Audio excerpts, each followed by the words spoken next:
আসসালামু আলাইকুম আরহামতুল্লাহ। দর্শক, একটা জিনিস দেখেন, এটা হলো আমাদের ফরিদপুরের কালো স্বর্ণ। কালো স্বর্ণটা চিনেন? ফরিদপুরে বিখ্যাত কালো স্বর্ণ। দেখেন, মাঠে আসছিলাম ঘুরতে, আপনাদেরকে দেখাই।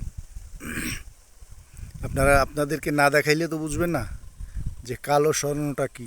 দেখছেন? মাশাআল্লাহ, মাশাআল্লাহ, কত সুন্দর কালো স্বর্ণ। আচ্ছা, স্বর্ণের রং কি কালো হয়?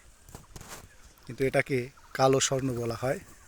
আর আমাদের বৃহত্তর ফরিদপুরে, মাশাআল্লাহ, বৃহত্তর ফরিদপুরে এর উৎপাদনটা খুব ভালো।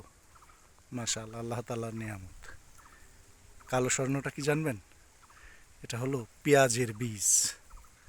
এই দেখেন, পেঁয়াজের বীজ, এটাকে কালো স্বর্ণ বলা হয়, কারণ অনেক দামি জিনিস, অনেক দামি।